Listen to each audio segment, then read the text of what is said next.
जब वो मस्जिद मंदिर का नाम सुनता है तो जज्बाती ना हो और अपना दिमाग इस्तेमाल करके अपने मुद्दों पे टिका रहे, तो व्हाट, ऐसी क्या ट्रेनिंग देनी पड़ेगी लोगों को? जैसे आपने बात बोली वैसी सिमिलर बात मैंने प्रशांत किशोर को भी कहते हुए सुना कि अभी तक वो पॉलिटिकल लीडर्स को स्ट्रैटेजी सिखाते थे और अब वो बिहार की जनता को पॉलिटिकल स्ट्रैटेजी सिखाएंगे।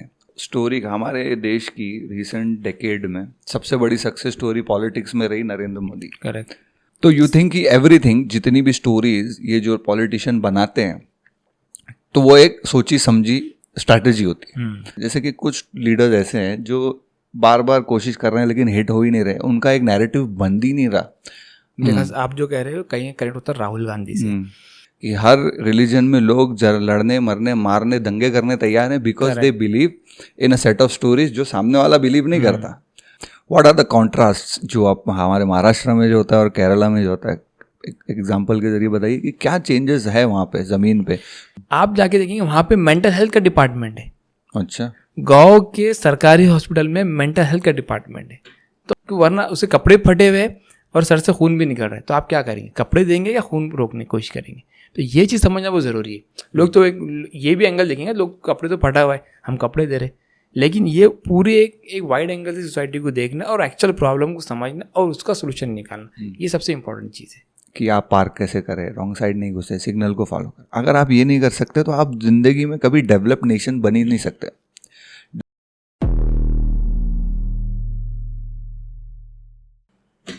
वेलकम तनवीर भाई। जब लास्ट टाइम आपसे मुलाकात हुई तो आपने एक बहुत ही इंटरेस्टिंग चीज़ मेरे को बताई कि जब भी हम पॉलिटिकल स्ट्रैटेजी के बारे में सुनते हैं तो हम हमेशा सोचते हैं कि पॉलिटिशियन एक पॉलिटिकल स्ट्रैटेजिस्ट को हायर करता है जो उसको ग्राउंड पे कुछ रियलिटीज़ है, ग्राउंड का जो डेटा है वो उसको देता है। अकॉर्डिंग टू दैट वो लोग अपनी पॉलिटिकल स्ट्रैटेजीज बनाते हैं। And more often than not ये होता है कि वो स्ट्रैटेजीज सिर्फ इलेक्शन तक ही रहती है, इलेक्शन के बाद में जनरली पब्लिक को धोखा ही मिलता है। तो इंटरेस्टिंग पॉइंट आपने ये बताया कि आपका ये काम करके आप अब ये सोच रहे हैं कि आप जनता को ये सिखाएं कि कैसे जो डेमोक्रेसी उनको टूल्स देती है, इलेक्शन साइकिल्स, पॉलिटिक्स, ये अपनी बेटरमेंट के लिए वो यूज़ कर सके।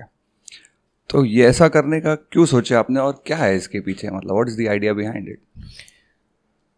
इसको और आप थोड़ा वास्ट एंगल से देखें अगर वाइड एंगल से, तो हमारा लीडर जो है, जिसे लीडर कहा जाता है, पॉलिटिकल लीडर इलेक्टेड जो होता है, तो उसे क्यों इलेक्ट करते हैं? तो एक बेसिक कुछ रूल्स होते हैं या बेसिक कुछ इम्प्लीमेंटेशन हम करना चाहते हैं सोसाइटीज़ के अंदर, या पॉलिसी के अंदर हम कुछ चेंजेस लेके आना चाहते हैं, या लोगों की नीड्स है, बेसिक नीड्स है, वो जो है फुलफिल कराना चाहते हैं। ये पूरा एक आइडिया है, रिप्रेजेंटेशन जिसको एक आमतौर पे कहा जाता है।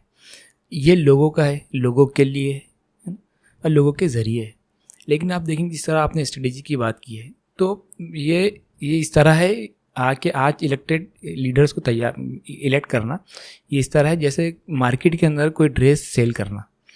जब आप सेल करते, कोई प्रोडक्ट सेल करते, तो उसके बारे में आप तारीफ़ करते हैं, उसके बारे में उसकी क्वालिटीज़ बताते हैं, या आप किसी और प्रोडक्ट से कंपेयर करते हैं।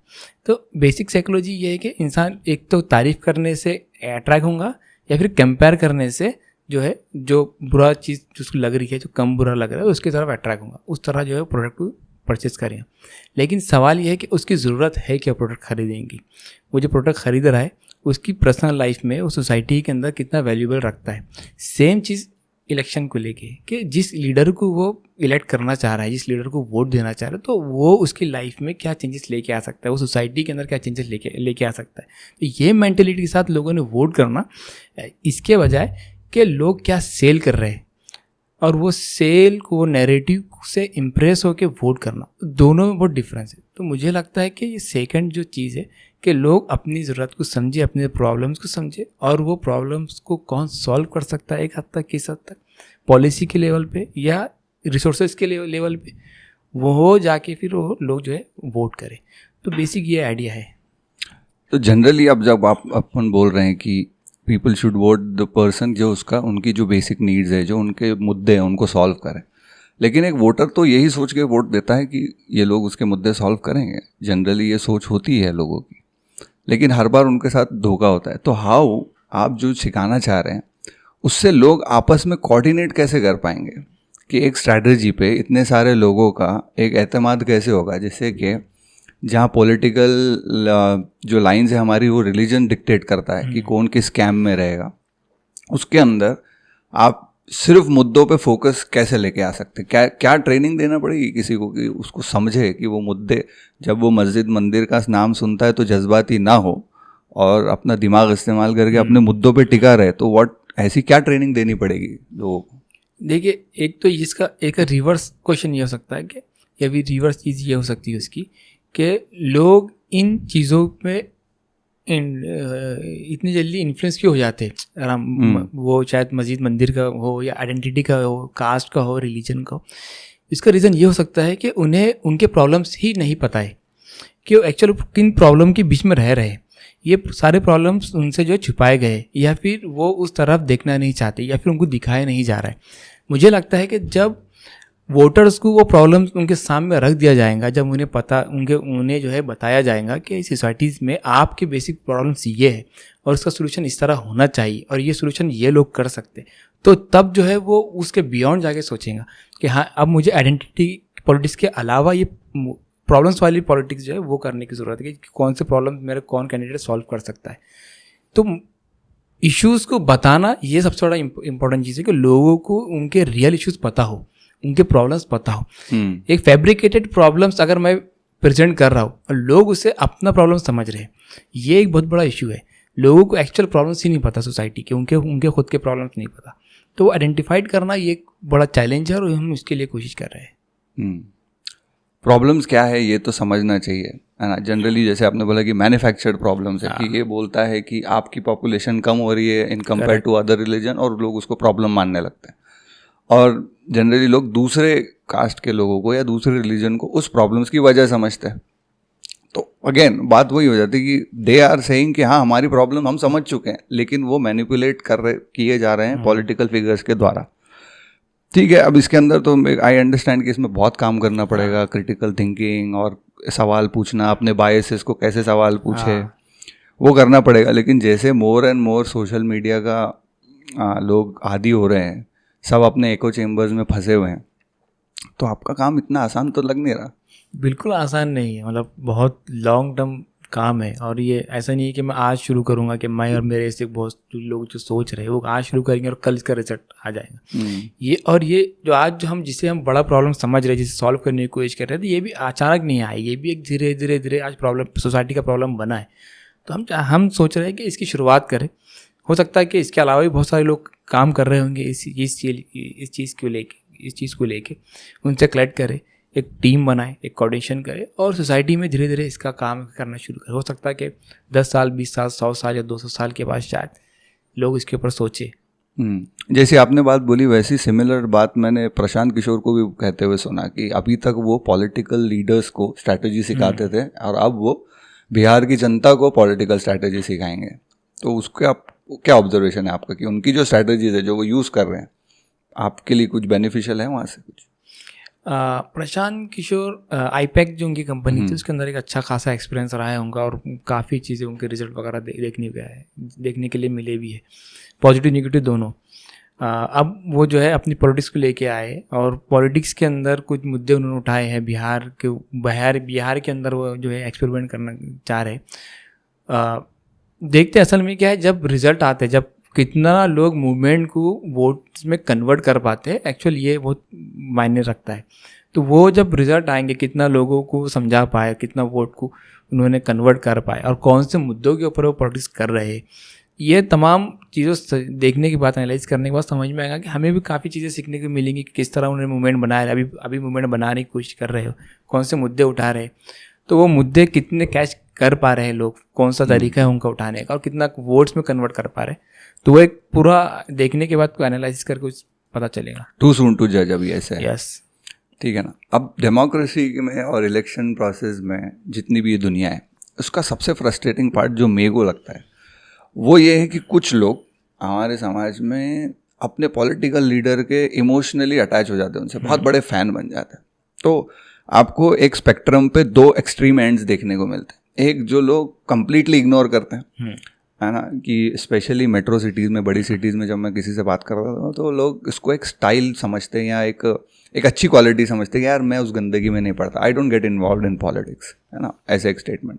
देन अदर एक्सट्रीम ये है अपने जो गाँव में, छोटे शहरों में, कि लीडर को ही अपना माई बाप समझ लेना, उसको वोट दे रहे हैं आप, आपको आपने उसको चुन के दिया है आपका काम करने के लिए, और फिर आप उसको ऐसा ट्रीट कर रहे हैं जैसे कि वो बादशाह है गई।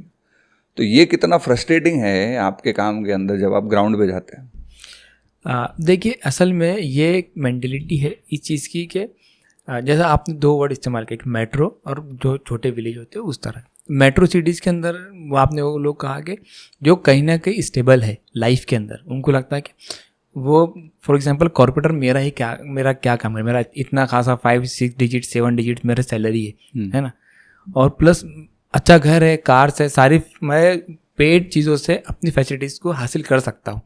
तो वो लोग जो है पूरे इलेक्शन प्रोसेस से बाहर अपने आप को करना चाहते हैं, क्योंकि उनकी जो नीड्स है उनको लगता है कि हम पैसों से वो खरीद सकते हैं। लेकिन यहाँ पे बात आती है रिस्पॉन्सिबिलिटी की। आप एक वोट सिर्फ अपने लिए नहीं दे रहे बल्कि सोसाइटी के लिए दे रहे हैं। ये रिस्पॉन्सिबिलिटी है आपकी कि आपके सोसाइटी के अंदर जो वो लोग जो जिनको जो है बेसिक नीड्स नहीं मिली है, वो लोग जो कुछ पॉलिसीज़ की वजह से कुछ ना कुछ उसका शिकार हो रहे हैं, उसके लिए आप वोट करें। वो मेंटेलिटी वहाँ पे काम करने की ज़रूरत है। सेम नीचे के लेवल पे जब हम बात करते हैं, गाँव विलेजेस की हम जब बात करते हैं, तो वहाँ पे ये मेंटेलिटी रहती है कि अब हमारा करता धरता ये रहेगा। मतलब मिनिस्टर का, कॉर्पोरेटर का, पंचायत समिति सदस्य का, मेंबर का भी अगर उसके ऊपर हाथ रहा तो हमारी ज़िंदगी कल्याण है। तो ये मेंटेलिटी को चेंज करने की ज़रूरत है कि आप उसको एक जो है सेवा के लिए बना रहे और उससे आप ये चीज़ जो है काम लेंगे। तो ये रिस्पॉन्सिबिलिटी का बहुत बड़ा काम है कि आप जिसको बना रहे हो सिर्फ मेरे लिए नहीं, मैं जो जिसको वोट कर रहा हूँ तो अपने रिलीजन के लिए वोट नहीं कर रहा हूँ, अपने घर के लिए वोट नहीं कर रहा हूँ, अपना मेरे घर का टैक्स कम हो जाए इसलिए मैं कॉर्पोरेट को वोट नहीं कर रहा हूँ, या मेरे कॉलोनी के अंदर जो है फला चीज़ हो जाए इसलिए मैं वोट नहीं, बल्कि पूरी सोसाइटी को देखते हैं। और ये रिस्पॉन्सिबिलिटी वाला जो काम है वो रिस्पॉन्सिबिलिटी को जगाने की ज़रूरत है। अब जैसे कि उसमें आपने एक पॉइंट बोला, ये एक कॉन्ट्राडिक्शन है जो कभी कभी मैं भी इसके बारे में सोचता हूँ कि एक स्लोगन है कि cast your vote but don't vote your caste, है ना, कि आपकी कास्ट के आदमी को वोट मत करो, सिर्फ एक वोट डालो। लेकिन रिप्रेजेंटेटिव डेमोक्रेसी में एक समझो, एक अगर मैं एक पिछड़े हुए समाज से आता हूँ तो मेरी जो तकलीफ़ है, इज़ इट नेसेसरी कि वो सिर्फ मेरे समाज का ही लीडर समझ सकता है, और जो दूसरे जिन्होंने उस ज़िंदगी को देखा ही नहीं नज़दीक से, उनको मैं वोट करके वो मेरी तकलीफ़ें समझ नहीं पाएंगे, प्लस मेरे को उसका एक्सेस भी नहीं रहेगा। तो उसके अंदर क्या न्यूआंस है कि कौन सा आइडिया इज़ द बेटर, कि आपने एक स्टैब्लिश लीडर को वोट करना चाहिए जो आपकी कास्ट का नहीं है, या सिर्फ मेरिट बेस पे करना चाहिए कि भाई ये बंदा is qualified enough to be my leader, या एक कास्ट का एलिमेंट भी होना चाहिए इन दैट क्वालिफिकेशन कि ये लीडर आपके लिए ज़्यादा बेटर है क्योंकि ये आपके कास्ट का है। उसके बारे में क्या? अगेन वो टॉपिक रिपीट करूँगा, रिस्पॉन्सिबिलिटी वाला। अगेन आपको ये कहीं ना कहीं अवेयर चीज़ आप रहे कि क्या आपकी ये आपकी रिस्पॉन्सिबिलिटी कि आप जिस सोसाइटी में रहे, जिन कम्युनिटीज़ के लोग आपके साथ रह रहे हैं, सबको बराबर हक मिले। हक तब मिलेगा जब उनका रिप्रेजेंटेशन प्रॉपर होगा। फॉर एग्जांपल, मैं जिस सोसाइटी में रहता हूँ, जिस कॉन्स्टिट्यूंसी में रहता हूँ, वहाँ पे एक तबका ऐसा है जिनके ऊपर कहीं ना कहीं अत्याचार हो रहा है, उनके ऊपर जुल्म हो रहा है, या फिर उनको इनजस्टिस उनके साथ हो रहा है। मेरा काम है कि उनके जो कम्युनिटी का रिप्रेजेंटेटिव है उसको हम आगे करूँ, इसके बजाय कि सिर्फ मैं अपनी कास्ट या अपना रिलीजन देख के उस बंदे को आगे करूँ क्योंकि मेरा है। तो ये इनजस्टिस को असल में जस्टिस देने का काम है कि आप वोट जब करें तो होल सोसाइटी को देखें आप कि उस सोसाइटी में क्या प्रॉब्लम्स है और किसके साथ वो प्रॉब्लम हो रहे हैं, तो उसका रिप्रेजेंटेशन बहुत इंपॉर्टेंट है। और ये मैं इस बात से अभी तक एग्री नहीं करता कि कोई मेरी कम्युनिटी के ऊपर जो जुल्म हो रहे हैं या फिर जो अत्याचार हो रहे हैं वो कोई और कम्युनिटी उसको समझ के जो है रिप्रेजेंट कर पाए, वो वही कर सकता है। और ये स्पेस देना अदर कम्युनिटीज़ का काम है। सेम है अदर कम्युनिटी के ऊपर अगर उनका रिप्रेजेंटेशन कहीं ना कम हो रहा है तो ये उनको रिप्रेजेंटेशन दिलाना मेरी कम्युनिटी का मेरा रिस्पॉन्सिबिलिटी है कि उस कम्युनिटी के बंदे को मैं ऊपर लेके जाऊँ, उसको जो है उस कम्युनिटी का रिप्रेजेंटेटिव बनाऊँ। तो बेसिकली आप ये बोल रहे हैं कि एक वोटर को सिर्फ खुद का फ़ायदा देखने के अलावा एक लार्जर बेटरमेंट सोसाइटी का वो देखना चाहिए। करेक्ट। और वो सोचने के लिए उसको बहुत ट्रेनिंग देनी पड़ेगी। अब देखो ट्रेनिंग तो एक एजुकेशन बहुत लॉन्ग प्रोसेस है। सबसे फैसिनेटिंग टॉपिक और एंगल जो पॉलिटिक्स में मुझे लगता है वो है स्टोरी टेलिंग, कि स्टोरी टेलिंग, और उसके ऊपर अपन बात करेंगे कि हाउ स्टोरी टेलिंग एक इंसान के लिए बहुत फंडामेंटल है। एक इंसान कितना भी अपने आप को इंटेलिजेंट समझे, but he can be swayed by stories. Stories से उसको आप कुछ भी करवा सकते हैं। हर चीज़ स्टोरी है। हमारा देश भी जो लाइन्स है उसकी, वो इनविजिबल लाइन है, हमने बनाई है वो स्टोरी। हमारा constitution, everything is made up, है ना, कोई फैक्ट नहीं है वो कि इंडिया ये है, पाकिस्तान ये है। सब लोगों ने स्टोरीज बनाए और बहुत सारे लार्ज पॉपुलेशन उस स्टोरी को बिलीव करते हैं। और इसीलिए जैसे कि हम हिंदुस्तान में रहने वाले लोग इस स्टोरी में बिलीव करते हैं कि हमारा हिंदुस्तान है, हमारा कॉन्स्टिट्यूशन है, इसीलिए हम हमारे देश के लिए लड़ने मरने तैयार रहते हैं। और स्टोरीज इतनी फैसिनेटिंग है कि किसी ने कहा कि इंसान जो है वो इस धरती पे राज करता है ना। अब कोई कहेगा कि वो इंटेलिजेंट है इसलिए करता है, लेकिन इंटेलिजेंस का आपका प्रमाण क्या है? अगर एक इंसान को जंगल में छोड़ दिया जाए और एक चिंपैंजी को छोड़ दिया जाए, तो सरवाइव कौन करेगा? चिंपैंजी करेगा। इंटेलिजेंस के उस पैमाने पे चिंपैंजी उठ के आएगा, खड़ा हो गया। फिर अब इंसान फिर क्यों इंटेलिजेंट है, इतना प्रोग्रेस क्यों है? तो बात ये निकल कर के आई कि इंसान कोलैबोरेट करते हैं। हम सब मिल के, अगर समझो मैं जंगल में हूँ और मुझे कोई अटैक करता है, तो मेरे पास गन है और मैं उसको शूट करता हूँ एनिमल को, तो मैं उस एनिमल को डोमिनेट किया मैंने। लेकिन वो गन बनाने वाला कोई है ना, उसमें गोली बनाने वाला कोई है। जितनी चीज़ें मैं खाना लेके जा रहा हूँ, बैकपैक बना रहा हूँ, हर चीज़ किसी ने बनाई है। एक कोलैबोरेटिव एफर्ट है, इसलिए मैं उसके ऊपर जीत हासिल कर।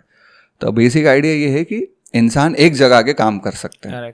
आप जानवरों को एक जगह अगर जमा करोगे तो वो कुछ नहीं कर सकते। तो उसका ये पता चला है कि ये लोग इसलिए करते हैं क्योंकि हमारे में एक एबिलिटी है कि हम स्टोरीज में बिलीव कर सकते हैं। एक फिक्शनल थियरी स्टोरी बोलो, अब रिलीजन इसका एक बहुत बड़ा एग्जाम्पल है कि हर रिलीजन में लोग लड़ने मरने मारने दंगे करने तैयार हैं, because they believe in a set of stories जो सामने वाला बिलीव नहीं करता। अब हर रिलीजन वाला अपने रिलीजन को ट्रू स्टोरी बोलेगा, तो अपन उसमें नहीं जा रहे, लेकिन स्टोरीज का बिलीव करना। अगर आप वो युवाल हरीरी ने, एक राइटर है बहुत बड़ा, उसने बहुत अच्छा एग्जाम्पल दिया कि अगर आप अगर चिंपैंजी को बोलेंगे कि ये बनाना मेरे को दे दे तो तेरे को सवाब मिलेगा और तेरे को जन्नत में और 6 बनाना मिलेंगे, तो चिंपैंजी कभी नहीं देंगे, क्योंकि वो स्टोरी में नहीं बिलीव करता। सिर्फ इंसान ही बिलीव करते हैं सिर्फ स्टोरीज। फिर इसका सबसे बड़ा एग्जाम्पल है इजराइल और गाजा में जो वॉर चल रहा है। वहाँ पेट्रोल नहीं है, वहाँ कोई कोबाल्ट नहीं निकलता, कोई हीरे नहीं निकलते। क्यों लड़ रहे लोग? क्योंकि 2 लोग हैं जो डिफरेंट सेट ऑफ स्टोरीज में बिलीव करते हैं। तो इतनी पावरफुल फोर्स है, पिरामिड बनाने से लेके चांद पे जाने तक इंसान सिर्फ स्टोरीज से सोता है। और मुझे लगता है कि पॉलिटिक्स में भी, एंड आई एम श्योर आप भी एग्री करते हैं कि बड़े जो लीडर्स चुने जाते हैं वो स्टोरी उनकी बहुत। तो कितना बड़ा फैक्टर रहता है स्टोरी एक पॉलिटिक्स में? एक स्टोरी का तो बहुत बड़ा फैक्टर, मतलब लॉट्स ऑफ एग्जांपल्स आपको पॉलिटिक्स में मिल जाएंगे। पॉलिटिक्स ही नहीं, काफ़ी चीज़ों में आपको उस स्टोरीज की इम्पोर्टेंस उसका जो है पता चलेंगे आपको। प्लस उसका क्या रिजल्ट निकलता है वो भी उसकी पॉलिटिक्स में ख़ास अगर हम बात करें तो उसमें बहुत ज़्यादा आपको उसके एग्जांपल्स मालूम पड़ेंगे। आपने जो इंसान की बात करें उसमें कॉमन सेंस एक चीज़ होती है ना, कॉमन सेंस लाइक। तो सेंस क्या होता है? लोग कहते हैं कि सेंस क्या होता है। तो सेंस ये नहीं है कि अच्छे और बुरे में से कोई एक चीज़ सेलेक्ट कर लेना। वो तो चिंपैंजी भी कर लेगा। जो चीज़ खाने की उसकी वो खा लेगा, जो चीज़ फेंकने की वो फेंक देगा। अच्छा जो है उसने खा लिया, जो पूरा था उसने फेंक दिया। इंसान का सेंस ये है कि वो 2 बुरे में से कम बुरे को सेलेक्ट करता है। और ये जो सेंस है और ये जो उसकी मेंटलिटी, जो माइंड जिस तरह काम करता है, ये उसको रन करने में सबसे ज़्यादा पावरफुल करता है स्टोरी। वो उसको इमोशनली कनेक्ट करती है, वो गुस्से से कनेक्ट करती है। कई बार वो उसको गुस्सा दिला के आपको एक जगह लेके आएगा। कई बार अब लव से करती है, प्यार दिखा के आपको एक जगह लेके आएगा। कई बार जो है वो आपको इमेजिनेशन से करती है, होप से करती है, आपको होप दिखाई जाएंगी और एक जगह लेके आएंगे। तो डिफरेंट टाइप ऑफ स्टोरीज है, लेकिन स्टोरी का सबसे ज़्यादा इंपॉर्टेंट चीज़ है आपको, मतलब यह है कि किसी इंसान को बहुत बड़ा लीडर बनाना है तो उसके पीछे, जैसा आपने कहा कि स्टोरी है, तो एक ख़ास एक मैन्युफैक्चर किया जाता है स्टोरी को। उसकी एक लॉन्ग प्रोसेस होता है। और जब फॉर एग्जांपल जब कोई बंदा अगर जो कंपनीज होते हैं स्ट्रेटजी प्लानिंग के जो पॉलिटिक्स में काम करते हैं, उनके पास कोई बंदा गया, उन्होंने कहा कि मुझे पॉलिटिक्स में आना है या फिर मुझे फला फला इलेक्शन जीतना है, तो बेसिक क्वेश्चन ये उससे पूछा जाता है कि आपकी क्या इमेज बनाई जाए, आप सोसाइटी में अपने आप को किस तरह देखना चाहते हैं। वो अगर वो कहेंगे कि मैं देखना चाहता हूँ इंटेलेक्चुअल की तरह अपने आप, तो उस तरह उसकी स्टोरी क्रिएट की जाएंगी। अगर वो कहेंगे कि नहीं मैं चाहता हूँ कि लोग मुझे मेरी इमेज इस तरह देखे कि मैं बहुत हमदर्द हूँ, तो उस तरह उसकी स्टोरी क्रिएट की जाएंगी। तो स्टोरी जो है ये लोगों को कनेक्ट करती है, क्योंकि हर इंसान की अपनी स्टोरी है, और सबसे ज़्यादा इंसान जब कनेक्ट होता है तब वो कॉमन स्टोरीज को नज़र आती है कहीं ना कहीं, ख़ास पॉलिटिक्स के अंदर। इसलिए आप देखेंगे कि कोई लीडर को कभी गरीब बताया जाता है, कभी बताया जाता है कि ये आम लोगों के ऊपर, आम लोगों लीडरों से सताया हुआ है या किसी और से सताया हुआ है। जिस तरह आज मैं सताया हूँ, मेरा लीडर जो अगर सताया हुआ है तो मैं कनेक्ट कर पाऊंगा। मैं गरीब हूँ, मैं लीडर जो है इलेक्टेड है वो गरीब है तो मैं उससे कनेक्ट कर पाऊंगा। मैं अपनी माँ से प्रेम करता हूँ, मोहब्बत करता हूँ, मेरा लीडर अपनी माँ से प्रेम मोहब्बत करेगा तो मैं उससे कनेक्ट कर पाऊंगा। तो ये स्टोरी बहुत ख़ास क्रिएट की जाती है, बनाई जाती है, ताकि अगेन वो अपना प्रोडक्ट बेहतरीन तरीके से सेल कर पाए, और उसका रिजल्ट भी होता है कि वो लोग कनेक्ट करते हैं, इमोशनली कनेक्ट करते हैं। जैसा आपने कहा कि फिर वो मारने के लिए तैयार हो जाते हैं, सिर्फ रिलीजन पे लिए, अपने लीडर के लिए भी। आप देखिए अगर कोई लीडर के बारे में कोई कुछ कह दे तो लोग रोड पे आते हैं, मारने के लिए तैयार हो जाते हैं। ख़ास हमारे पास इलेक्शन के दौर में व्हाट्सएप पे मैसेज आता है कि दोस्ताना हमेशा के लिए है, लेकिन सियासत जो है वक्ती है, अपने दोस्तानों को ख़राब ना करे। लेकिन उसके बावजूद भी जो 10 साल 15 साल 20 साल से जो दोस्त हैं, अगर उनके लीडर्स अलग अलग है तो बहुत ज़्यादा पॉसिबल चांसेस है कि वो दोनों में झगड़ा हो जाए। और रीज़न ये है कि वो स्टोरी, उसकी अपनी स्टोरी, इसकी अपनी स्टोरी, और स्टोरी असल में बेसिक है, वो टच है, इमोशनल टच है, वो कनेक्ट करता है आपको इमोशनली। और जब इमोशनली कनेक्ट करता हो आप रैशनल सोचना आप कहीं ना कहीं बहुत कम कर देते, अब इमोशनली सोचना शुरू कर देते। और जब इमोशनली आप सोचते तो फिर आप सिर्फ बगैर सोचे कि आप काम करते हैं, आपको लगता है कि आप सोच रहे, लेकिन वो बहुत फैब्रिकेटेड तरीके से, बहुत मैन्युफैक्चर तरीके से आपको जो है रन किया जाता है सोसाइटी के अंदर। और आप वही एंगल, आपके रिसोर्स से आप जो मतलब आपकी एक्टिविटीज़ जो है वो आप करना शुरू करते हैं। अब वो जो स्टोरी हमारे देश की रिसेंट डेकेड में सबसे बड़ी सक्सेस स्टोरी पॉलिटिक्स में रही नरेंद्र मोदी। करेक्ट। और ये जितने आपने एलिमेंट्स बोले शायद सब वो स्टोरी में उनके दिखते हैं, रिलेटेबिलिटी, इमोशनल टच, माँ का लाडला, एवरीथिंग। तो यू थिंक कि एवरीथिंग, जितनी भी स्टोरीज ये जो पॉलिटिशियन बनाते हैं, तो वो एक सोची समझी स्ट्रैटेजी होती है। अब उन लीडर्स का क्या कि वो फ्लॉप क्यों होते हैं? जैसे कि कुछ लीडर्स ऐसे हैं जो बार बार कोशिश कर रहे हैं लेकिन हिट हो ही नहीं रहे, उनका एक नैरेटिव बन ही नहीं रहा। They have all the resources in the world, वो सब अफोर्ड कर सकते हैं, है ना, उनके पास डायनेस्टी है, पैसा है, सब है, लेकिन एक नैरेटिव बना नहीं पा रहे। अब हर बार कुछ ना कुछ ट्राई कर रहे हैं। तो क्या चीज़ें होती है? आई एम श्योर कि उसके पास जो स्ट्रेटजिस्ट है उसको ये सब पता होगा कि हाउ स्टोरीज वर्क, एवरीथिंग, है ना। बट क्या रीजंस हो सकते हैं कि स्टोरी किसी की बनी नहीं रही, कनेक्ट ही नहीं हो रही, no matter how much you try? वो क्या होता है? मैंने जो आपको कहा, आपने कनेक्ट किया मोदी से, आप जो कह रहे हो कहीं कनेक्ट होता है राहुल गांधी से। राहुल गांधी की जो स्टोरी क्रिएट की जा रही है, जो बनाई, लेकिन इसके साथ जो उसकी पैरेलल स्टोरी है वो बहुत ज़्यादा स्ट्रांग है कि वो सिल्वर स्पून से खाता है, वो चांदी के बर्तनों में खाना खाता है, वो जो बहुत माँ का लाडला है, लेकिन बहुत बहुत राजकुमार की तरह तैयार किया गया। तो पैरेलल जो स्टोरी बनाई गई है बनाई गई है अपोजिशन की तरफ से या उसकी जो भी है, वो बहुत स्ट्रांग है। उस स्टोरी को तोड़ना दूसरी स्टोरी से, तो ये बहुत बड़ा चैलेंजिंग काम है। और जो अभी तक कहीं ना कहीं उसके अंदर जो है सक्सेस मिल नहीं पा रहा है, क्योंकि उसकी जो अपनी एक स्टोरी है, लोग पैरेलल स्टोरी, और उस स्टोरी तोड़ने के बाद ये लोग इस स्टोरी पे बिलीव करेंगे। वो स्टोरी तोड़ना बहुत इंपॉर्टेंट है, तो वो बहुत चैलेंजिंग है वो उस कैरेक्टर के लिए। एक स्टोरी का एक काउंटर स्टोरी चल रही है जो स्ट्रॉन्गर पुल है। हाँ, अंडरस्टूड, इंटरेस्टिंग।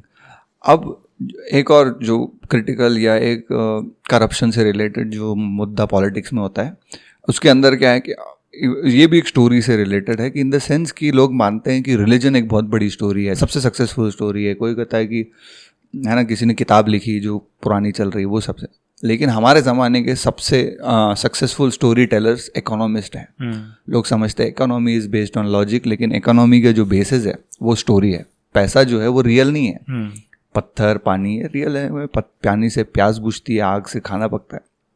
पैसा इज जस्ट अ स्टोरी जो एक इकोनॉमिस्ट ने बनाया, दुनिया में बैठा, मेरे पास कुछ पैसे हैं, मैंने आपसे कुछ चीज़ खरीदी, आपसे टेबल खरीदा, मैंने आपको पैसे दिया, तो आपको ये पता है कि ये मैं पैसे लूँगा और मैं बाज़ार में जाके कपड़े खरीदूंगा, तो वो कपड़े वाला भी ये पैसे लेके मुझे कपड़े दे देगा।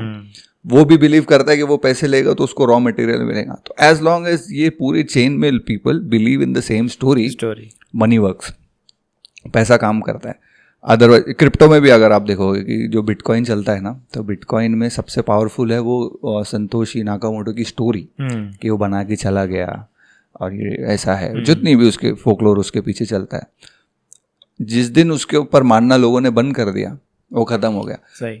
इनफैक्ट इन्फ्लेशन उसी को बोलते हैं कि जैसे ही पैसे में इंसान का ट्रस्ट डेफिसिट होने लगता, तो महंगाई बढ़ने लगती, इन्फ्लेशन होने लगता। तो ये जो पैसा है, ये जो स्टोरी ड्रिवन है, ये भी अपनी पॉलिटिक्स में बहुत, वो तो जनरल है, उसके ऊपर क्या ही बात करेंगे अपन। लेकिन मेरा एक ऑब्जर्वेशन ये है कि जो लोग पैसे के वजह से पॉलिटिशियंस को करप्ट बोलते हैं कि ये पॉलिटिक्स में है, सब चोर है, ऐसे है वैसे, व्हाट आई थिंक कि अगर करप्ट सोसाइटी है तो लीडर भी करप्ट रहेगा। ये जो मोरालिटी है, जो लीडर्स को लोग जज करना चाहते हैं, जो एक उनका एक आइडियल मोरल है, वो उस पर खुद ही फेल हो जाएंगे। तो ये जो आप जो अवेयरनेस वाली बात कर रहे हैं कि आप लोगों को ट्रेन करेंगे कि how to choose and how to elect और कैसे सोचे, ये कितना बड़ा जो करप्शन है हमारे समाज में ना, ब्यूरोक्रेसी में छोड़ दो, पॉलिटिक्स में छोड़ दो, समाज जो करप्ट है उसका कैसे है, का एंटीडोट क्या है उसका? दो चीज़ें हैं। एक तो सेम चीज़ है कि हम जिस सिस्टम में रहते हो कहीं ना कहीं करप्टेड है। रीज़न अगर हम देखने की कोशिश करें, मेरी समझ के अंदर ये है कि हमने जो सिस्टम बना के रखा है वो कहीं ना कहीं बहुत कॉम्प्लिकेटेड है। करप्शन क्यों होता है? करप्शन आसानी के लिए होता है। मैं कोई काम करना, नॉर्मल करप्शन की बात कर रहा हूँ मैं, क्राइम करप्शन की बात नहीं। फॉर एग्जाम्पल कि मैं कोई ऑफिस में काम कराना चाहता हूँ, तो काम अगर आसानी से हो जाए तो मैं क्यों पैसा दूँ? मेरा काम बहुत मुश्किल से हो रहा है। ऑफिसर कहता है कि आपको 8 दिन के बाद दूंगा। वही फाइल के ऊपर अक्सर कहते हैं वजनदार, जितनी वजनदार फाइल रहे उतना आसानी से काम होता है। वही फाइल के ऊपर अगर कुछ पैसे रख दूँ मैं, वो काम 2 घंटे में होता है। तो आसानी के लिए जो है करप्शन शुरू हुआ, है ना। तो हम अगर सिस्टम को कहीं ना कहीं आसान करें तो ये करप्शन, जो नॉर्मल करप्शन है, वो बहुत कम हो जाएगा, मतलब बहुत कम ख़त्म होने के चांसेस आएंगे। प्लस क्योंकि बहुत कॉम्प्लिकेटेड चीज़ है, अक्सर ये कहा जाता है कि अगर ट्रैफिक पुलिस वाला पकड़ ले तो ये उसके हाथ में है आपको चालान मारे या ना मारे, और इतने लॉज है वो कहीं ना कहीं आपको चालान मारेगा। अगर आपके पास आरसी है, आपके पास पीओसी है, आपके पास जो है लाइसेंस है, गाड़ी के पेपर है, जो इतने मैंडेटरी चीज़ें वो आपके पास है, अगेन वो लास्ट में आपको कहेंगे कि आपके नंबर प्लेट के ऊपर जो है धूल है, आप नंबर प्लेट छुपाने की कोशिश कर रहे हो, उसके लिए आपको चालान है। तो ये जो सिस्टम हमने बना के रखे है, कहीं ना कहीं ये भी कहीं ना कहीं करप्शन को सपोर्ट करता है। तो पॉलिसी ले अगेन हम वो कोशिश करेंगे कि वो लीडर्स आए जो बियॉन्ड इस चीज़ों की सोचे और एक अच्छा सिस्टम बनाने की कोशिश करें। वो लीडर्स कर सकते हैं पॉलिसी मेकिंग की तरह। समाज की, सोसाइटी की बात करें तो अकाउंटेबिलिटी की बात है कि हम लोगों को अकाउंटेबल बनाएं कि वो जिस कंट्री में रह रहे वहाँ के लिए अकाउंटेबल रहे, और वो जो है जब अकाउंटेबिलिटी आती है धीरे धीरे चीज़ें जो है कहीं ना कहीं ख़त्म होने की कोशिश करती है। तो ये इंपॉर्टेंट चीज़ है कि अकाउंटेबिलिटी और सिस्टम जो है थोड़ा आसान हो, शायद करप्शन जो है कहीं ना कहीं कम होगा। सिस्टम का देखो कैसे है कि हम पॉलिसीज़ बनाते हैं, पॉलिटिशियंस बनाते हैं, लॉज बनते हैं, लेकिन ऑब्जर्वेशन ये है कि आप भले ही कितने लॉज बनाओ, अगर समाज खुद सुधरना नहीं चाहे तो कुछ नहीं हो सकता, है ना। कि आपको ये जो कल्चरल चेंज अगर लाना है तो आपको कल्चरल चेंजेस के लिए एक स्ट्रैटेजी बनानी पड़ेगी, सिर्फ लॉस से तो काम नहीं होने वाला।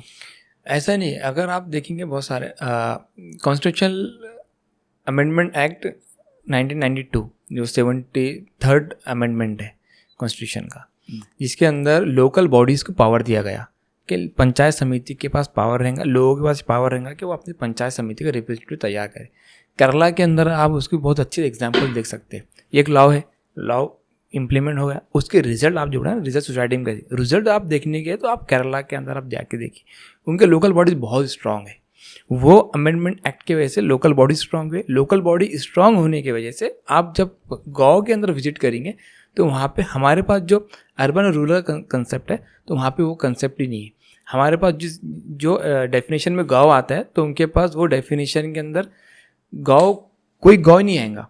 हमारे पास जो शहर जिस डेफिनेशन में आता है शायद उनका गांव जो है उस डेफिनेशन के अंदर आ जाए। तो वो जो लॉज का, जो पॉलिसीज का जो इम्प्लीमेंटेशन है सोसाइटीज़ के अंदर बहुत ज़्यादा होता है। ऐसा नहीं कि अगर हम कहेंगे कोई लॉ बन जाए लेकिन सोसाइटी अपने आप को चेंज ना कर पाए तो कैसा होगा।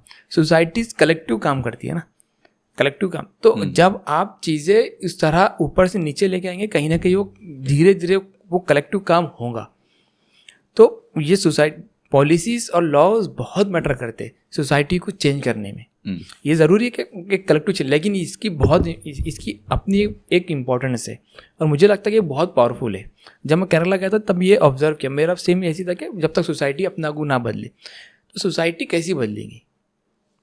सवाल ये सोसाइटी कैसी बदलेगी, मतलब क्या अचानक पूरे लोग बदल जाएंगे? पॉसिबल। तो आपके लिए आपको कुछ ना कुछ लॉज लेके आना, कुछ ना कुछ पॉलिसीज लेके आना पड़ेंगी।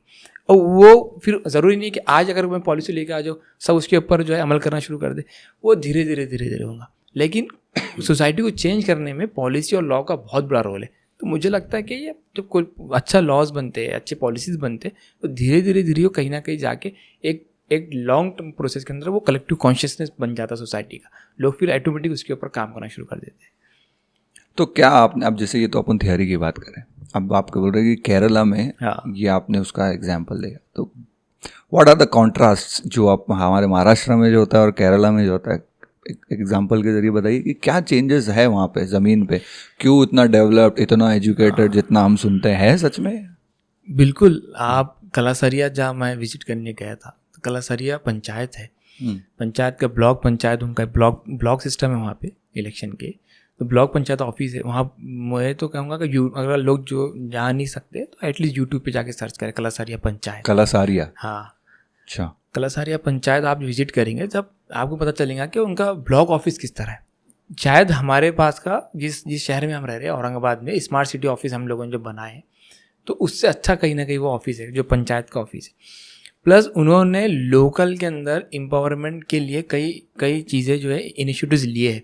वहाँ की महिलाएं जो है वो घर मसाले, अपने चिकन के मसाले, खाना पकाने के मुख्तलिफ मसाले वो बनाने के फैक्ट्रीज करते हैं, जिसको सपोर्ट जो है वहाँ की लोकल गवर्नमेंट पंचायत सपोर्ट करती है, उनको फंड देती है विदाउट इंटरेस्ट के बाद वो जो है उसको फंड, कई लोगों ने अपने स्टार्टअप शुरू किया है। स्टार्टअप शुरू करने के बाद अब जो है वो फुलफिल है, इंडिपेंडेंट हो चुके, उन्होंने लोन भी जो है गवर्नमेंट पंचायत का वापस कर दिया।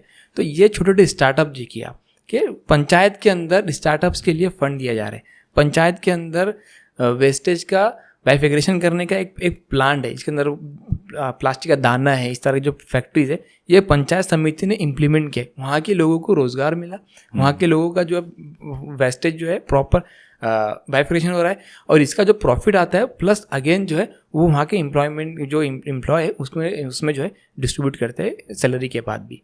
तो इस तरह का पूरा एक प्रॉपर सिस्टम है। हेल्थ केयर का आप देखेंगे, इससे आप अंदाज़ा लगाइए कि वहाँ के एक गांव के अंदर जो मेडिकल हॉस्पिटल था, गांव का जो मेडिकल हॉस्पिटल कैसा हो, क्या इमेजिन करेंगे आप? जाहिर सी बात खाली पड़ा है ना। आप जाके देखेंगे वहाँ पे मेंटल हेल्थ का डिपार्टमेंट है। अच्छा, गांव के सरकारी हॉस्पिटल में मेंटल हेल्थ का डिपार्टमेंट है। तो आप उस चीज़ से अंदाज़ा लगाइए कि वहाँ की बाकी फैसिलिटीज़ किस तरह होंगी, है ना। तो ये क्यों हुआ कि 73rd अमेंडमेंट जो हुआ था जिसमें लोकल बॉडीज़ को पावर दिया गया, उसका इम्प्लीमेंटेशन यहाँ के लोकल बॉडीज़ को इतना पावर है कि उन्होंने उस चीज़ को इम्प्लीमेंटेशन की, लोगों को अवेयर किए। लोग वहाँ पे जो है कोई भी फैक्ट्रीज़ की बहुत कमी, आप देखेंगे आमतौर पे इंडस्ट्रीज़ वगैरह कम है। उसका रीज़न ये भी आता है कि लोग वहाँ पे एनओसी जो है वो पंचायत के पास रहती है। जब तक पंचायत एनओसी नहीं देंगे तब तक फैक्ट्री बैठ नहीं सकती। स्टेट गवर्नमेंट भी कहते हैं लेकिन पंचायत की एनओसी बहुत इंपॉर्टेंट है। तो पंचायत कब एनओसी देंगे तब उनको जो है वहाँ के लोगों को रोज़गार मिलेगा, या फिर अगर वो कंपनी आ रही है जो कहीं ना कहीं वहाँ के माहौल को, इन्वायरमेंट को नुकसान पहुँचाएंगी तो एनओसी जो कैंसिल हो जाएंगी उनकी। तो ये अवेयरनेस, ये तमाम चीज़ें जो है, ये फैसिलिटीज़ जो है वो कहीं ना कहीं 73rd अमेंडमेंट की वजह से आए, लोकल बॉडीज़ को पावर मिलने की वजह से आए और इस तरह का एक कलेक्टिव सोसाइटी तैयार हुई। तो प्रैक्टिकल भी हमको देखने को मिलता है चीज़ें, और ये जाहिर सी बात है कि ये कहीं ना कहीं पूरा पॉलिटिकल सिस्टम है। तो ये पूरा पंचायत लेवल पे हो रहा है, पंचायत लेवल पे हो रहा है ये सब पंचायत लेवल, जबकि ये मेंटल हेल्थ ये वगैरह अब तो सिर्फ आप डेवलप कंट्रीज में देखते हैं इसके बारे में अवेयरनेस। मैं ये कल सारे गाँव की बात कर रहा हूँ। एक गाँव के अंदर आप देखेंगे इतना प्यारा हॉस्पिटल है, वहाँ पे 5 रुपये फीस है, कोई भी हो 5 रुपये अपना इलाज करा सकता है और बहुत डेवलप्ड है, बहुत फैसिलिटीज़ के साथ है, और प्लस जो है जो सीनियर सिटीज़न के लिए ख़ास इसलिए है कि उनका नर्स, मेल फीमेल नर्स जो है वो घर पे वीकली जो विजिट करते हैं फ्री ऑफ कॉस्ट उनके हेल्थ चेकअप के लिए। समझ रहे, पंचायत के अंदर, पंचायत मेडिकल सिस्टम में ये फैसिलिटीज़ है। अगर सीनियर सिटीज़न अगर कोई घर में है तो सरकारी हॉस्पिटल का नर्स डॉक्टर जो है उसे घर पे विजिट करता है डेली चेकअप, मतलब वीकली चेकअप। और सिटीजन भी वहाँ का इस सिस्टम का एक अच्छा हिस्सा है जो उसको लेके चल रहा है। हाँ, तो ये एक जो गांव आप जो कालासरी गांव बोल रहे हैं, ये एक एक्सट्रीम एग्जाम्पल है या ऐसे और भी गांव है क्या? ऐसे बहुत सारे गांव है, आप देखेंगे पूरे केरला के अंदर बहुत सारे गांव है। कालासरिया इसके अंदर फर्स्ट जो है ये इम्प्लीमेंटेशन किया गया था, उसको मॉडल कहा जाता है। आप यूट्यूब वगैरह आप जाके देखिए तो उसके बारे में आप काफ़ी डिटेल्स आपको और पता चलेंगी। तो ख़ास इस तरह लोगों ने देखना चाहिए, अवेयर करना चाहिए, बहुत प्रैक्टिकल। वरना ये आइडियली क्वेश्चन बहुत हमारे पास आ जाता है, ये कब होगा, कैसे होगा, क्या मतलब एक लीडर से क्या हो जाएगा, क्या एक पॉलिसी बनने से क्या पॉसिबल है, कि हमको चेंज करना। तो ब्लेमिंग गेम बहुत होता है। लीडर बोलेंगे कि जनता ही ऐसी है, जनता बोलेंगे लीडर ही ऐसा है। तो ये चेंज कब आएगा? अपने देश में हुआ है तो अपने को और एक्साइटमेंट होती है उसकी। इंटरेस्टिंग। तो और भी गांव है जो, और आप ये बोल रहे हैं कि ये एक पॉलिसी से इतना चेंज हुआ कि there must be other factors उसके अंदर की? ये पॉलिसी का बहुत बड़ा रोल रहा है उसके अंदर, जाहिर सी बात अदर फैक्टर्स भी रहे, लेकिन इसका बहुत बड़ा रोल रहा है कहीं ना कहीं, कि जब आप लोकल बॉडीज़ को आपने पावर दी है तो उसका इम्प्लीमेंटेशन हुआ है लोकल लोग। तो ये जो दिल्ली में अरविंद केजरीवाल मोहल्ला क्लिनिक करता है, तो वो क्या वो भी उसी मॉडल पे है? वो नहीं, वो उनका पूरा एक अलग है, वो स्टेट गवर्नमेंट की तरफ से स्कीम है। हाँ, ये मैं आपको बता रहा हूँ कि लोकल बॉडीज अमेंडमेंट एक्ट क्या है, कि जिस गांव है उस गांव का मुखिया बनाया जाएगा, एक उसको सरपंच कहा जाएगा या उसका मेंबर बनेगा। वो मेंबर जो है उस गांव के लिए, अपनी कम्युनिटी के लिए, पूरी गांव के लोगों के लिए काम करेगा। अगर हमारे पास पावर एमएलए के पास ज़्यादा है, एमएलए जो है, एक एमएलए के कॉन्स्टिट्यूशन में कई गाँव आते हैं, उस गांव के बेसिक प्रॉब्लम उसे पता नहीं है, वहाँ के क्या बेसिक प्रॉब्लम है, तो क्या सॉल्व करेगा। तो ये उस आइडिया का है कि हर छोटे छोटे गांव के अंदर उनका रिप्रेजेंटेटिव रहेगा, और वो रिप्रेजेंटेटिव इतने पावर दिए जाएंगे कि वो जो है उनके लोगों के लिए सुविधा दे सके। राइट, वो गांव में रहेगा, जैसे एमपी से लेकर वो दिल्ली में रह रहा है, हाँ, ये मुंबई में रह रहा है एमएलए, तो ये गांव के गांव में काम होगा। इंटरेस्टिंग। अब ये जो आपने बहुत इंटरेस्टिंग टॉपिक है मेरे लिए भी, कि इंटरेस्टिंग एंड वेरी डिफ़िकल्ट कि हम हमारे सोसाइटी में इसके ऊपर अवेयरनेस कैसे जनरेट करें, वो है मेंटल हेल्थ। और कई सारी प्रॉब्लम हमारी समाज की इसीलिए है कि लोग मेंटल हेल्थ को समझते ही नहीं, है ना। इवन अब मैं एक आइडिया भी एक्सप्लोर कर रहा था जिसके ऊपर शायद एक रिसर्च नहीं, एक वीडियो समझो बनाना के, मैं ये सोच रहा था कि हर मस्जिद में और हर मंदिर में एक डिपार्टमेंट होना चाहिए मेंटल हेल्थ का। क्योंकि क्या होता है ना कि हमारे देश में रिलीजियस लीडर्स और रिलीजियस जो बॉडीज़ होती है, मंदिर मस्जिद, इनके पास बहुत पावर है। अगर समाज में चेंज करना है तो इनके कोलैबोरेशन के बिना मुमकिन नहीं। एक मस्जिद या एक मंदिर किसी मोहल्ले का मॉरलिटी उसको संभालने की, उनकी क्या बोलेंगे, संस्कार को लेके चलने की, बच्चों को पढ़ाने की, ये जिम्मेदारी, उनको रिलीजन उनको पढ़ाने की जिम्मेदारी एक मस्जिद पे होती है, एक मंदिर पे होती है। अगर वहाँ से ये मुहिम चलाई, और उनका नेटवर्क ऑलरेडी है, करेक्ट, नेटवर्क, वो आपको पेनिट्रेशन सीधा मिल जाएगा। तो अगर वहाँ पर एक मेंटल हेल्थ का काउंसलर जो लोगों से बात करे, जिनके, ठीक है, आप जनरल एंग्जाइटी इश्यूज और डिप्रेशन को शायद ना ट्रीट कर पाए, लेकिन जो बड़े बड़े जो इलनेसेस है, जो स्किज़ोफ्रेनिया वगैरह, अब हमारे पास क्या होता है कि लोग को अगर मेंटल इलनेस है तो लोग समझते हैं कि उसके किसी भूत आ गया उसके आंग में वगैरह वगैरह, और फिर वो बहुत बर्बादी का सबब बनता है कि लोग अपनी सारी जायदाद वो बाबाओं के चक्कर में गुजार देते हैं। What do you think, is it possible कि अगर आप एक मंदिर मस्जिद को यूज़ करके अगर आप पॉलिटिकल मेंटल अवेयरनेस और मेंटल हेल्थ के ऊपर काम शुरू हो सकता है? मेरा ज़्यादा स्ट्रॉन्ग जो है, मैं पॉलिटिक्स में बहुत बिलीव करता हूँ। मुझे लगता है इससे ज़्यादा पावरफुल जो है वो पॉलिटिक्स है। ये क्यों नहीं हम इमेजिन कर सकते हैं कि हर कॉर्पोरेटर, हर नगर सेवक, हर पंचायत के अंदर जो है एक मेंटल का हेल्थ का डिपार्टमेंट हो। अगेन क्या होता है कि जब आप कोई मंदिर है, कोई मस्जिद है, कोई चर्च है, इस तरह के रिलीजन, उनकी अपनी स्टोरी है, स्टोरी की हमने बात की। मेंटल हेल्थ जो है वो कहीं ना कहीं स्टोरी में बिलीव, जैसा आपने कहा कि लोग ये इमेजिन करते हैं उनके अंदर भूत आया है, है ना, कोई और कोई कुछ आ गया है और उसके ऊपर वो कई लोगों का बिलीव भी है, कई रिलीजन के अंदर ये बिलीव भी है, तो वो तो मेंटल हेल्थ उस तरह करेंगे सॉल्व। जिस प्रॉब्लम को आप ख़त्म करने की कोशिश कर रहे हैं तो हो सकता है कि वो प्रॉब्लम ही बहुत बड़ा प्रॉब्लम बन जाए। बराबर बोलेंगे नमाज को आया कर फजर की सब ठीक हो जाता है, ऐसे जेनेटिक वो हो सकता है क्या, बोलेंगे मंदिर में आके आप ये एक्टिविटी करो, या फिर हो सकता है कि फला इंसान को पैसे दो आप, है ना, पैसा दे दो, या फिर पहाड़ पे चले जाओ, आप इस तरह चले जाओ, तो वो इन्फ्लुएंस बहुत ज़्यादा होगा। तो एक बेसिक बीमारी फीवर आता है उस तरह मेंटल हेल्थ की चीज़ है, तो एक डॉक्टर तो उस तरह का एक हमारे पास डिपार्टमेंट होना चाहिए और वो सिस्टमेटिक तरीके से उसको सॉल्व करने की कोशिश होना चाहिए। वरना अगेन वो स्टोरी, वो पुरानी स्टोरी एक नई स्टोरी क्रिएट होंगी सोसाइटी के अंदर मेंटल हेल्थ को लेके। तो उसका है कि बेसिक सिस्टमेटिक चीज़ों की तरह सोसाइटी में इम्प्लीमेंटेशन हो और वो मेडिकल के थ्रू ही उसका जो है कहीं ना कहीं सोल्यूशन निकले। तो इसका सोल्यूशन मॉडर्न तरीके से ही होना चाहिए, ट्रेडिशनल तरीके से नहीं होना चाहिए आप कहते हैं? ट्रेडिशनल ही तरीका ही हमारे पास सिस्टम है, इलेक्ट्रिकल सिस्टम है, पावर है, तो इसके लिए आपको पहले इम्प्लीमेंटेशन होना चाहिए। तो इसके लिए पहले लीडर्स को आपको कन्विंस करना पड़ेगा, लीडर्स को करना पड़ेगा, लोगों को करना पड़ेगा, सिस्टम को करना पड़ेगा। अब जब कोई लीडर है जो सिर्फ फेयर अपने करिश्मा पे चल रहा है ना, मेजॉरिटी लीडर्स किसी भी कास्ट के, जनरली जब मैं ऐसे बात करता ना तो सुनने वाले क्या करते हैं कि वो दूसरे लीडर को इमेजिन करते हैं, अपना लीडर तो बेस्ट है ना, लेकिन जनरली जितने भी पावरफुल लीडर्स बने वो अपने करिश्मा पे चलते हैं। उनका कोलैबोरेटिव एफर्ट जो रहेगा, जो पॉलिसी मेकिंग है, वो यूजुअली एक स्टोरी रहती, करिश्मा बहुत पावरफुल है।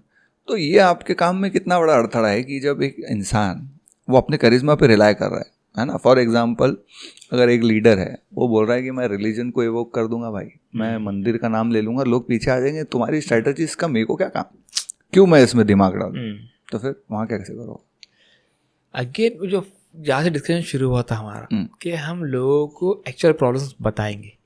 जब लोगों को फॉर एग्जांपल अगर मेरी कॉलोनी है, मेरी कॉलोनी के लोगों को ये कहीं ना कहीं अवेयरनेस हो गई कि मेंटल हेल्थ ज़रूरी है, हम इसका शिकार हो रहे हैं और ये हमको फ्री ऑफ कॉस्ट होना चाहिए, तो ये डिमांड लोगों की तरफ से जाएंगी लीडर को। फिर लीडर कितना भी वो अपनी दुनिया में रहे उसको ये चीज़ इम्प्लीमेंटेशन करना पड़ेगी। तो ये प्रलय है, जहाँ पे लीडर सिलायक होगा वहाँ पे वोटर जो उसको एक्टिव करेगा, और लीडर ऐसे हो जहाँ पे लोग कहीं ना कहीं बहके रहे तो उससे वो एक्टिव करते। ये पैरेलल एक दूसरे को काम करने की ज़रूरत है। तो ये इंपॉर्टेंट है कि फर्स्ट में कि लोग उतने अवेयर हो उनकी क्या नीड्स है। ये नहीं कि एक फैब्रिकेटेड नीड्स तुम्हारे सामने रख दो कि आपकी ज़रूरत ये नहीं है मेंटल हेल्थ, अभी आपकी ज़रूरत अभी फिजिकल हेल्थ नहीं है, आपकी ज़रूरत जो है कि यहाँ पे ये चीज़ फॉर एग्जांपल मंदिर मस्जिद रहे या ना रहे, ये रास्ते में से हटे या ना हटे, ये यहाँ पे कोई अगर कोई किसी को गाली दे दे तो उसको सज़ा मिले या ना मिले, ये आपके लिए इम्पोर्टेंट है। ये फैब्रिकेटेड प्रॉब्लम क्रिएट किए जाते हैं, और फैब्रिकेटेड प्रॉब्लम को आइडेंटिफाइड करना और मेरे लिए कितना ज़रूरी है प्रॉब्लम, ये समझना बहुत इंपॉर्टेंट। मेरे प्रॉब्लम समझना बहुत ज़रूरी है, मेरे सोसाइटी के प्रॉब्लम समझना बहुत ज़रूरी है कि एक्चुअल क्या प्रॉब्लम्स है। और एक मरीज फॉर एग्जांपल आप इमेजिन कीजिए, मरीज़ है वो उसको कैंसर है या फिर कोई मतलब फॉर एग्जांपल उसका ब्लड जो है जा रहा है और कोई आके उसको लिपस्टिक लगा रहा है, कोई उसको पाउडर लगा रहा है, कोई आके शर्ट चेंज कर रहा है, तो आप क्या कहेंगे?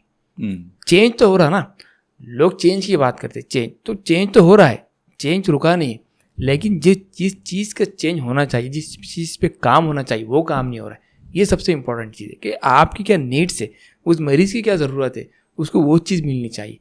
क्योंकि वरना उसे कपड़े फटे हुए और सर से खून भी निकल रहा है, तो आप क्या करेंगे? कपड़े देंगे या खून रोकने की कोशिश करेंगे? तो ये चीज़ समझना बहुत ज़रूरी है। लोग तो एक ये भी एंगल देखेंगे, लोग कपड़े तो फटा हुआ है हम कपड़े दे रहे, लेकिन ये पूरे एक वाइड एंगल से सोसाइटी को देखना और एक्चुअल प्रॉब्लम को समझना और उसका सोल्यूशन निकालना, ये सबसे इंपॉर्टेंट चीज़ है।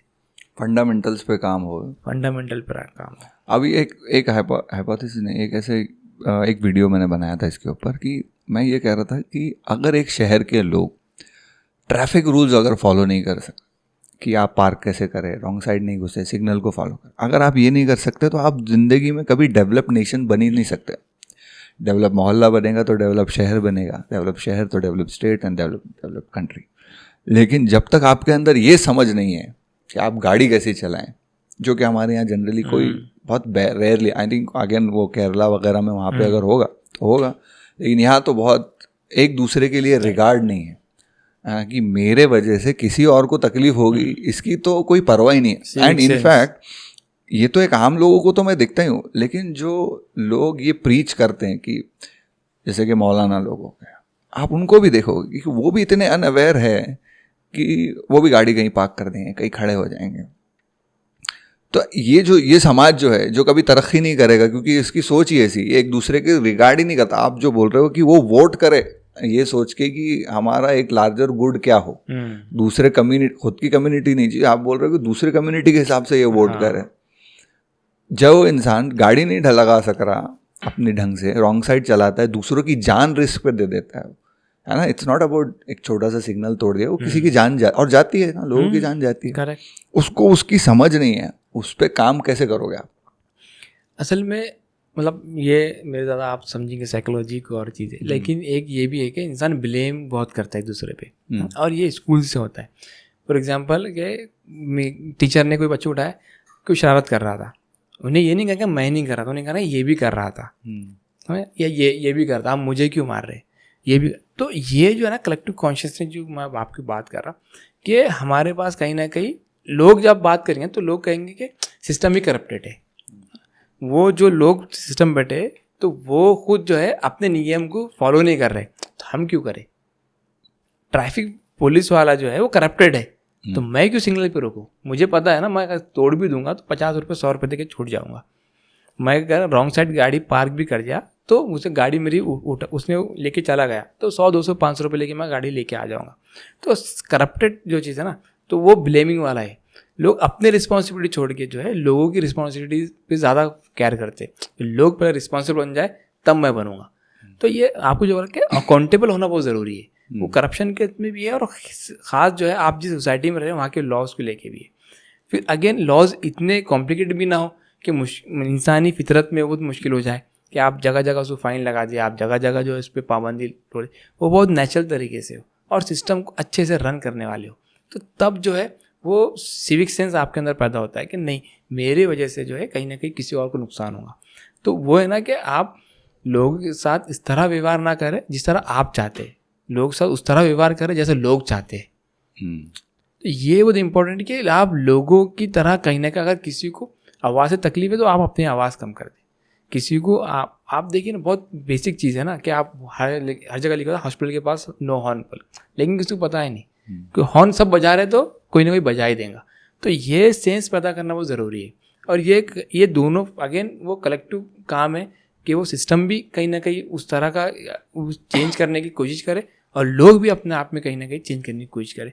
और ये लोगों का हम मतलब सोसाइटी चेंज करना चाहते हो कहीं ना कहीं स्कूलिंग से इस तरह के सिविक सेंस लोगों को बताया जाए, खास स्कूल के बच्चों को बताया जाए, और वो रिस्पॉन्सिबिलिटी, खुद की रिस्पॉन्सिबिलिटी, उस तरह का माहौल लोगों को बताया जाए। वहाँ से जो एक नेक्स्ट जनरेशन शायद लॉन्ग प्रोसेस में एक जब आएंगी तो तब एक सोसाइटी जो है आपको सिविक सेंस वाली रिस्पॉन्सिबल सोसाइटी आपको देखने के लिए मिलेंगी। तो इसका रूट कॉज क्या आप एजुकेशन नहीं होना, इलिटरेसी समझते हैं? नहीं, सिर्फ एजुकेशन नहीं होना नहीं है। कई ऐसे लोग हैं जो शायद स्कूल में गए होंगे लेकिन उनको बहुत सिविक सेंस है, उनके मतलब कॉमन सेंस बहुत है, उनको पता है कि कहाँ पे किस तरह रहा जाता है। तो ये मुझे लगता है कि सोसाइटी तैयार करती है आपको, कहीं ना कहीं आपका घर तैयार करता है। कॉलेज उसमें एक बहुत बड़ा एक रोल हो सकता है, स्कूल को रोल हो सकता है, लेकिन अगर आप एजुकेशन सिर्फ कॉलेज और स्कूल का कहेंगे तो मैं कहूँगा नहीं। लेकिन मैं कहूँगा सोसाइटी का आप एजुकेशन की बात करेंगे तो मैं कहूँगा हाँ, वो सोसाइटी एजुकेट करती है आपको एक अच्छे सिविक सेंस, एक अच्छे नागरिक बनने के लिए वो सोसाइटी आपको तैयार करती है। वो कॉलेज स्कूल में कहीं ना कहीं उनका रोल है, लेकिन पूरा रोल नहीं है, वो पूरा रोल सोसाइटी का है।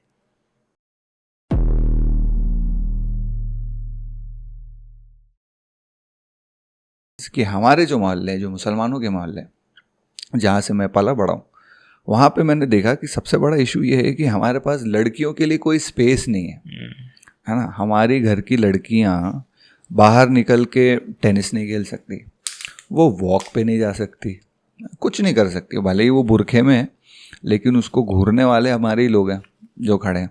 आयरनी ये है कि हमारे यहाँ के लोग अपनी माँ बहन बीवी को अगर कहीं सैर पे ले जाना चाहते हैं, कुछ चाट खिलाने ले जाते हैं, तो वो so called non Muslim areas में जाते हैं, है ना। वहाँ वो स्पेस सेफ महसूस करते हैं। कि सेम सिर्फ मुस्लिम्स की सोसाइटी की अगर बात करें तो उनको भी कहीं ना कहीं उनके रियल प्रॉब्लम्स नहीं पता है।